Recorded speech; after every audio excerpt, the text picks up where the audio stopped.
반갑습니다. 반갑습니다. 가평 귀천귀농학교를 운영하는 최성수입니다. 오늘 여러분 그 펜션 민박 중에서 한옥의 느낌을 가지고 오랫동안 이 펜션을 해오신 우리 대표님을 소개할까 합니다. 이 펜션은 두매산골이라고 하는 펜션이고요. 우리 박찬수 대표님은 IMF 이후에 서울시 공무원으로 계셨고 또 사모님도 구 공무원으로 계셨는데 자연이 좋고 이곳에 우연히 땅을 장만한 것을 개간을 해서 현재의 이걸 만들었습니다. 1999년, 2000년도부터 이렇게 민박으로 천천히 시작해서 오늘날 이런 좋은 정말 수려한 펜션을 만든 또 다른 형태의 펜션을 오늘은 이야기를 해볼까 합니다. 자, 우리 대표님. 아이고, 회장님, 반갑습니다. 아이고, 작은. 반갑습니다. 우리 대표님은 작은 거인입니다. 작은 거인. 어떻게 또 바쁘신데 시간 내고 오셨나? 아이고, 당연히 와야죠. 이번에 네. 또 귀촌 귀농하실 분들에게 네. 민박이나 펜션에 대한 소개를 하는데 네. 우리 대표님이 산 역사이기도 하고 또 미래이기도 하고 또 방구경도 하고 이래저래해서 왔습니다. 뭐 제가 도움 드릴 게 뭐 많지 않을 것 같은데 아, 또 물어보신 대로 또 제가 하는 대로 그대로 말씀을 드릴게요. 또 겸손하기까지 합니까? 어디 앉아? 여기 좀 앉을까요? 네.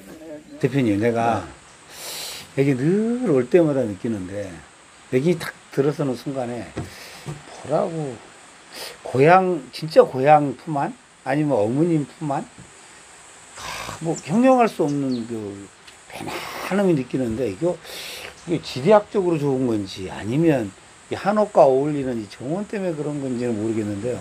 올 때보다 그걸 느끼는데 그러면서도 와, 가꾸시는 거 보면 대단하다 그러는데 이 느낌이 뭘까요? 선생님? 교장 선생님 말씀대로 그 오시는 분들이 다시 오는 경우가 사실상 많은데 아, 또 재방문이. 어머니 품속 같이 좀 그 포근한 느낌이면서 고향집 같다 그러시면서 오시는 분들이 상당히 많아요. 그러니까 오셨던 분들이 다시 오는 그런 스타일이죠, 보면.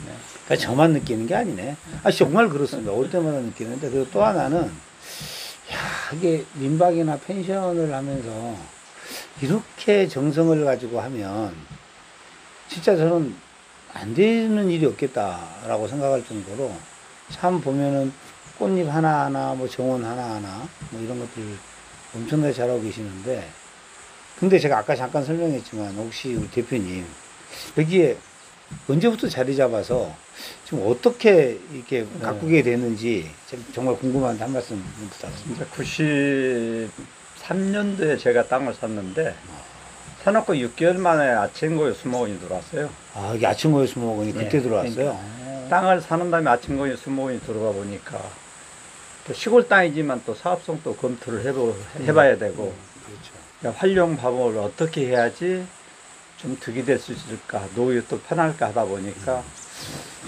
내가 한 1000평 공간이, 평수는 적지만은, 여기서 좀 뜻깊은 일을 한번 해봐야 되겠다 생각해서, 그, 서울시 공무원 재직 시절에도 조경도 배우고, 야생화도 좀 배우다가, 가평에 갑자기 오니까 가평군에서 그 야생화 동아리 회원을 모집을 해가지고, 거기 회원이 돼서 여기까지 지금까지 활동하고 있는 게 그런 것들 시금석이 됐다고 보시면 될 것 같아요. 그래서 꽃도 심고 이제 조금만은 조경 같은 거 제가 손수 조경도 하고 또 그러다 보니까 참 여기 떠나기가 사실상 어렵지 않고 또 자고 일어나면 일하고 또 일이 있으면 또 친구 만나면 나가고 그런 상황이 됐습니다. 그럼 공무원 하시다가 퇴직하신 거잖아요. 중간에 명예퇴직을 했습니다. 아, 명예퇴직. 네. 그러니까 명예퇴직을 하셨는데 IMF 전에 이제 퇴직을 하시고. 네. IMF 끝난 다음에. 아, 끝난 다음에. 네. 그 IMF라는 게 엄청나게 막 힘들었었잖아요. 네, 그때는 힘들었었는데, 야, 사업장을 구상하려면 한 사람만 희생을 해야 되잖아요. 그렇죠. 근데 이제 와이프가 또 현직에 남아 있었기 때문에 애들을 와이프한테 맡기고 또 어머니 아버지가 계시니까 같이 와서 내가 어머니 아버지를 보살피고 이걸 좀 꾸며야 됐다고 생각하는 게 벌써 한 23년 됐네요. 그러면 대표님이 먼저 내려오셔가지고 부모님하고 이걸 꾸리고 가꾸고 네. 그 다음에 이제 사모님이 네. 퇴직하셔서 네. 동참해서 오늘날 네. 그런 스토리가 있었군요. 그런데 원래 조경을 저는 볼 때마다 그러는데 거기서 배웠다고 하는데 한 가지만 궁금해서 그러는데 저는 사실 이 조경이랑 이런 거 아무리 봐도 이게 그 뭐라 그러냐 그좀 주특기라나 그좀 그런 끼가 있는 사람이 있어야 되는데 저 조경은 혹시 우리 귀청기농 하시는 분들에게 그 타고난 좀 끼가 있어야 되나요? 아니면 누구라도 좀 배우면 가능할까요? 아니 근데 이제 뭐 천부적인 소질보다 노력하면 사실상 되는데 많이 가서 보고 또 자기한테 뭐 어떤 경우는 하다가 보면은 저도 보면 다시 틀을 짜놨는데 모양이 나쁘면 후틀하고 다시 하는 경우도 있어요. 근데 그런 것들이 반복되면서 자기 것이 만들어진다고 생각해요. 한꺼번에 완샷, 술 마실 때 완샷 같이 마시는 게 아니라 또 어떤 실패도 있고 해놓고 나서 보면은 요 방향보다 이 방향이 좋겠다 그 방향 틀기도 하고 그러니까 뭐 그런 걸 가지고 좀 뭐랄까 재미를 느끼면서 하는 거죠. 제가 왜 이 말씀을 드리냐면 그러면 우리 대표님도 원래부터 뭐 조경을 잘한 건 아니고 여기서 그렇죠. 좀 이렇게 네. 잘 하게 됐다는 건데 우리 저 귀청기농을 꿈꾸시는 분에게 꼭 이 말씀을 드리고 싶은데요. 제가 못하니까 이 조경이나 전원이나 꽃이나 이런 것들을 잘 만들어 놓으면 그러니까 정원이죠. 이걸 잘 만들어 놓으면 뭘 해도 거기다가 이 붙여 먹으면 돼요. 식당이면 식당대로, 카페면 카페대로, 뭐 막걸리면 막걸리, 펜션이면 펜션. 근데 요것만 잘 시간을 두고 가꾸시면 나머지 거는 조금 부족해도 커버가 되고 잘 지어놓으면 훨씬 좋고 이런 건데 근데 지금 가평에도 한옥 펜션이 그렇게 많지는 않거든요. 뭐 몇 군데 있긴 한데 좀 관리가 어려우니까 아무래도 좀 네. 많지 않죠. 근데 왜 한옥을 하게 된 이유가 계신가요? 아 저는 제가 뭐 손재주보다는 뭐 좀 만들기를 좋아해가지고 내 나름대로 갤러리를 생각하고 사실은 한옥을 지었었어요. 아 펜션이 아니라 갤러리를. 네, 갤러리 지었는데 어느 날 여기 동네에 아침에 숨어 생기다 보니 그때는 민박집도 없고 그러니까 그렇죠. 어떤 경우는 방만 있으면 화장실도 필요 없어요. 그 당시에는 공동화장실 있으면서 방만 있으면 방이 나오고 그런 시절이 돼가지고 그때 펜션을 하게 되는 게 지금까지 오게 되어버렸네요.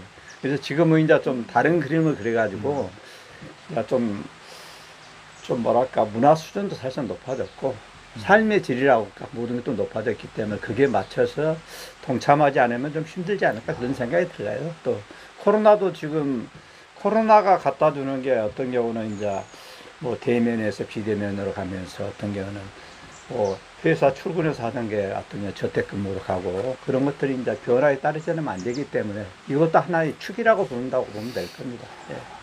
참 대단하십니다. 그러니까 계속 해왔지만 앞으로 변화, 트렌드를. 네, 네. 그러면 대표님이 생각하는 앞으로 어떤 변화를 좀 주고 싶은 생각은? 저는 공간이 한 250m 정도 되다 보니까 차 한 잔 마시면서 가면서 본인이 한 사람이 왔을 때 힐링할 수 있는 그런 코스 틀을 지금 조경을 잡아가지고 이걸 좀 섹터를 꾸미고 있는 거예요. 지금 보면 옛날 여기 대표님 오셨지만은 원두막이 상당히 많이 있었어요. 그렇죠. 옛날에 네, 많았죠. 원두막 한 13개 되어 있었어요. 그렇죠. 그런데 어떤 경우는 또 시에서 못하겠네, 군에서 못하게 하면 그것도 같이 따라가고 시대에 맞게끔 또 제가 또 다른 작상을 해서 오는 사람이 힐링하면서 걸으면서 어떤 좁은 공간에 둘만의 페이스라든지 공간이 적지만은 손바닥 정원 같은 거 조그만 해서 아기자기 좀 꾸미려고 지금 하고 있는 겁니다. 근데 그거 정말 좋은 생각인데요. 제가 이런 것들이 시행의 반복이 수없이 많아요. 꽃도 심어보면 큰 꽃을 앞에 심고 적은 꽃을 뒤에 심으면 안 보이잖아요. 다음에 그렇죠. 적은 꽃이 앞으로 가고 큰 꽃이 뒤로 하는데 그러네요. 하면서 이제 그런 걸 조금씩 바꿔가는 거죠. 그래서 제가 보기에는 이제 귀농 귀촌하신 분들은 하냐면은 첫째 이제 땅의 평수가 크고 적고를 떠나서 어떤 조그마한 것을 시작을 하시더라도 컨설팅은 상당히 좀 필요하지 않겠냐. 왜냐하면 그런 분들 와서 제가 물어보면 귀농귀촌 오시면 제가 답변해드리고 사실상 그러죠. 어떤 뭐 수수료 없이 아이고 제가 했던 뭐 노하우는 아니지만은 녹화되고 있습니다. 예, 그런 것을 이제 해주는 게 또 귀농귀촌한테 도움을 드리는 거 아니에요. 그래서 어떤 경우는 저도 이제 하다 보면은 사다가 꽃도 많이 죽여보고 또 새로운 꽃 갖다가 해서 뭐, 아, 이 꽃보다 저 꽃이 낫다. 그 야생화 그 귀한 것까지 따지면 한 7, 8천 정도 돼요. 한 만여 정도 되는데, 그렇게 많아요. 그걸 이틀에다 다 가져올 수는 없고, 자기가 좋아하는 거, 내가 좋아하는 거 가평 자라섬이 있다면 자라섬에 가서 보고, 또 아침고요 수목원 있다면 아침고요 수목원을 보고, 내가 좋아하는 것은 몇 가지 보면서, 또 이 꽃이 싫으면 다음에 또 다른 꽃으로 바꿔보고, 그러면서 사는 게 좀 재밌지 않겠느냐. 제가 한 가지 좀 대단히 존경하고 싶은 거는, 이게 펜션을 그냥 이렇게 하고 계시지만 단순히 한옥에서 자는 펜션에서 한 번 더 힐링과 명상, 치유 이런 형태를 겸하는 펜션으로 구상을 하고 있다는 것 자체가 저는 대단하다고 생각하고요.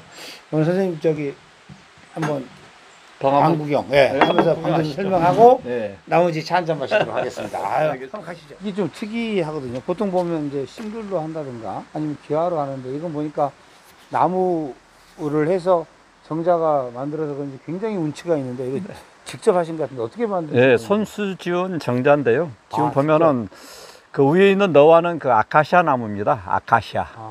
그래서 아카시아 나무가 이런 지붕으로 있을 때는 비가 오면은 또 지붕이 또 마르고 그러기 때문에 지금 현재 한 25년 됐어요, 저게. 그런데도 그대로 남아 있는 거예요, 보면. 예. 근데 밑에는 이제 방수시대 가지고 딱 해서 위에 질감만 너와 지붕으로 그런 연출을 했던 거죠. 그럼 무슨 자연 친화적으로 한옥과 같이 어울릴 수 있는 그런 컨셉으로 갔다고 보시면 됩니다. 보기가 아주 좋아서. 이렇게 하셨구나. 자, 그럼 이제 방으로 한번 들어가겠습니다.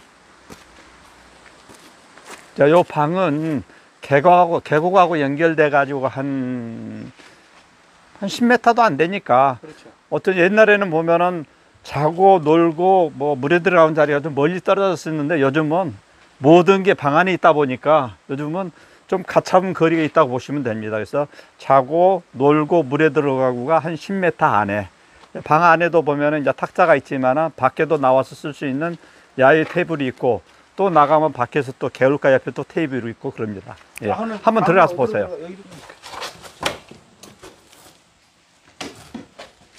여기는 이제 한옥 방이 저쪽에 남녀 쓸 수 있는 방이 2개 있고, 그 다음에 저 이제 주방이고 이런 컨셉으로 방이 구성이 되어 있습니다. 방에 네. 안으로는 그 정도. 방은 이쪽으로 오시면 될까요? 1호 오세요. 이쪽으로. 난 1호, 2호. 네, 이쪽으로 오시면.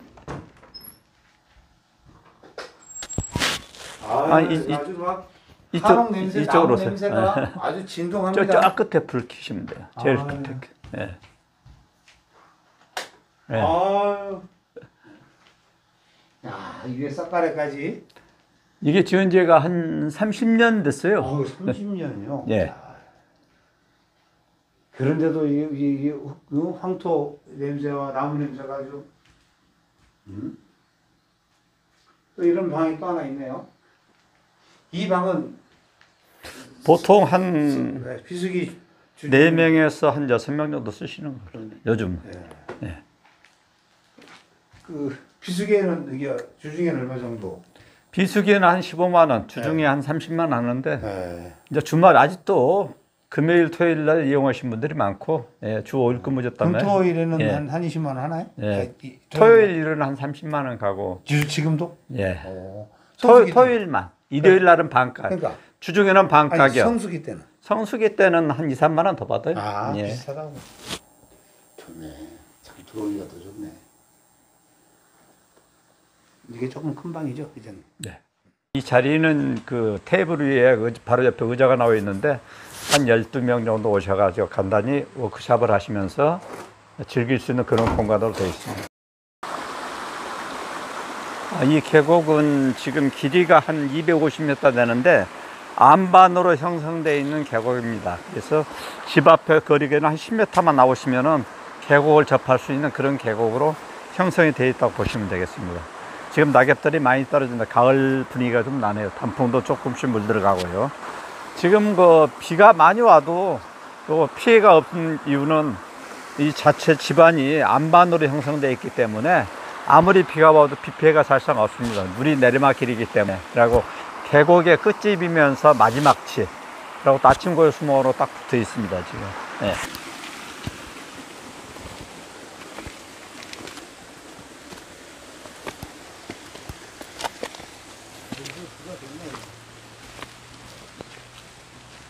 지금 여기 있는 나무들은 제가 손수 직접 심은 나무들이라고 보시면 됩니다.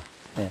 그래서 이 단풍나무 같은 것도 보면 자란 걸로 보면 한 30년 됐어. 조그만 나무 심었는데 이만큼 자라고, 이것은 제가 너무 예뻐가지고 이름 자체가 그 참빗살 나무라고 그런 나무입니다. 지금도 보면 가을이지만은 꽃이 초롱초롱 그 맺혀 있습니다. 이게 좀 나무는 한 15년 됐을까요? 예, 그 정도는 참빗살 나무 참 예쁜 나무입니다.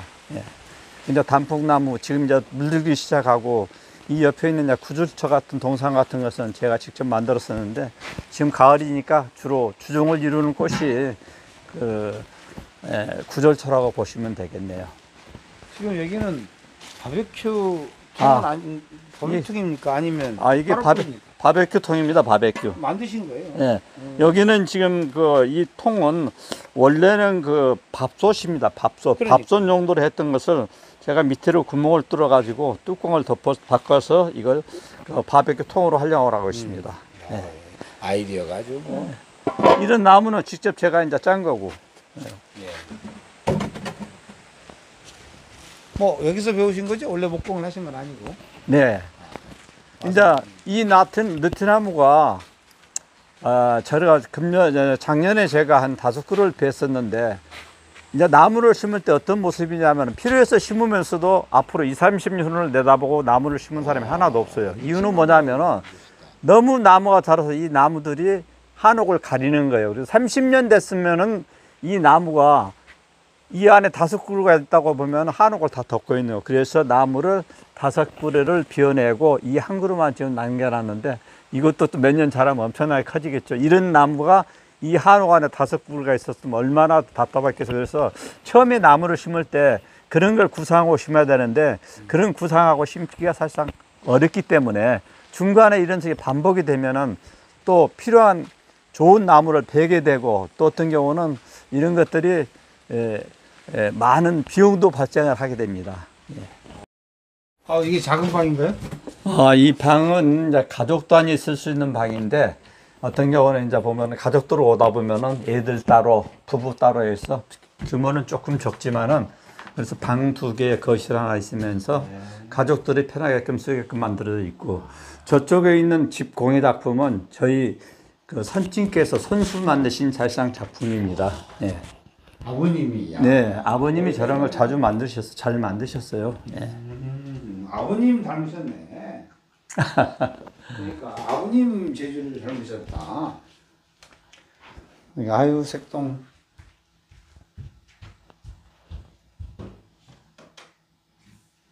말씀 좀 해주세요. 나무 같은. 나무는 지금 편백나무고, 저희들이 손수할 때 이런 컨셉을 가지고 만들었기 때문에 좀 지은 지는 오래되지만 그래도 향내가 나면서 좀 오신 분들이 좀 고향집 같다, 좀 하루 자고 나니까 좀 개운하다, 그런 표현도 많이 하고 가시고 그럽니다.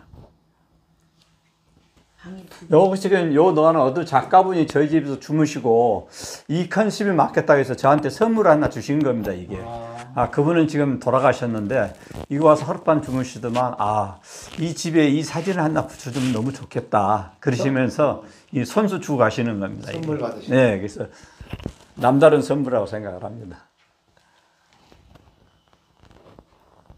방이 2개. 네, 저희는 이제 침대는 쓰지를 않고, 보면 이제 혹시 좀 불편하신 분들은 좀 아까 봐서 좀 나지막한 침대를 활용해서 좀 쓰게끔 준비가 되어 있습니다. 네, 화장실은 화장실이고요.